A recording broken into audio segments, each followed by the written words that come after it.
Assalamualaikum warahmatullahi wabarakatuh. Selamat pagi teman-teman semuanya. Kembali lagi bersama channel saya Melvia Putri. Pada video saya kali ini, saya akan meresensi sebuah buku. Sebelum itu, jangan lupa like and subscribe ya teman-teman. Pada hari ini, saya akan meresensi sebuah buku yang berjudul Menggapai Hidup yang Bermakna. Buku ini ditulis oleh Iqbal Hamdi yang diterbitkan oleh Republika pada tahun 2006 di Jakarta Selatan. Buku ini berjumlah 200 halaman loh teman-teman. Buku Menggapai Hidup yang Bermakna ini merupakan karya pertama Iqbal Hamdi. Bukunya ini ketika kita baca seolah-olah kita kembali mengingat kejadian tahun lalu, yaitu pada tahun 2004, yaitu kejadian tragedi tsunami. Buku ini berisi cerita tentang tragedi tsunami tahun 2004 yang lalu. Buku ini menceritakan tentang seorang wanita yang soleha yang bernama Maimunah, yang mana kejadian tragedi tsunami itu merenggut keluarganya, merenggut anak dan cucunya. Tetapi Maimunah tetap selalu bersyukur, selalu menyebut asma Allah Subhanahu wa ta'ala. Pada bab pertama buku ini yang berjudul Ucapkan Selalu Asma Allah, di sini diceritakan kejadian pada tanggal 26 Desember tahun 2004 yang lalu, yang mana ketika Maimunah sedang berkumpul bersama keluarganya, tiba-tiba terdengar suara gaduh dari luar, yaitu air laut telah naik. Namun tiba-tiba air laut yang berwarna hitam langsung menggulung Maimunah bersama keluarganya. Ketika itu Maimunah berkata dalam hatinya, jika ini memang akhir dari hidupnya, ia akan menerimanya.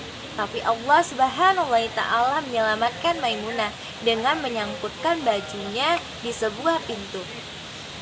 Ketika Maimunah telah tersadar, ia naik di atas sebuah plafon, yang mana di atasnya telah banyak warga lainnya. Ketika air laut sudah setinggi dada orang dewasa, Maimunah turun dari atas plafon tersebut. Dan akhirnya ia bertemu dengan salah satu keluarganya, yaitu Lina. Tapi ia merasa sedih. Ternyata cucunya telah hanyut terbawa oleh gelombang tsunami tersebut. Tak lama dari itu, ia melihat anaknya terapung-apung di atas air dengan mulut yang berbusa. Seketika itu Maimunah mengejar anaknya, dan ia pun mendapatkan anaknya dalam keadaan yang telah tidak bernyawa lagi, dengan goresan di lehernya. Di situ Maimunah tidak menyalahkan atas kejadian ini. Di buku ini juga berisi tentang bab-bab lainnya yang sungguh menggugah perasaan kita, dengan kata-kata, dengan puisi-puisi yang begitu indah. Di buku ini juga terdapat sebuah judul, yaitu Puspa Nan Indah di Taman Robbi. Di sini terdapat kata-kata yang sangat indah yang membuat kita merasa sangat bersyukur menjadi seorang muslimah. Di sini dikatakan bahwa seorang wanita haruslah menjaga kehormatannya agar menjadi seorang wanita mukmin, seorang wanita soleha di Taman Robbi nanti. Buku ini juga terdapat kata-kata mutiara yang begitu indah. Contohnya seperti ini. Tersenyumlah dengan ikhlas sebagai tanda hati yang terbuka dan memberi manfaat untuk menciptakan suasana menjadi lebih ceria. Bukan hanya itu aja nih teman-teman, di sini juga terdapat banyak kata-kata yang sangat menggugah keimanan kita. Cara menggapai hidup yang bermakna di buku ini yaitu yang pertama, ucapkan selalu asma Allah Subhanahu wa ta'ala. Yang kedua, tawakallah kepada Allah Subhanahu wa ta'ala.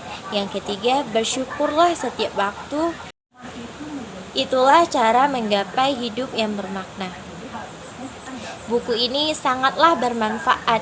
Buku ini yang berisi kata-kata mutiara, puisi-puisi yang sangat menggugah keimanan kita yang bisa menyentuh hati. Buku ini Kata-katanya tidaklah berbelit-belit sehingga tidak membuat kita menjadi pusing membacanya. Selain itu, buku ini sangat menarik karena terdapat puisi-puisi yang begitu indah. Selain itu, buku ini sedikit kurang menarik karena buku ini tidak terdapat gambar-gambarnya, karena kebanyakan para pembaca para reading nih suka membaca buku yang banyak terdapat gambar-gambarnya. Mungkin itu. Sekianlah hasil resensi dari saya. Semoga bermanfaat. Saya minta maaf jika terdapat kesalahan. Saya akhiri dengan Assalamualaikum warahmatullahi wabarakatuh. Jangan lupa membaca.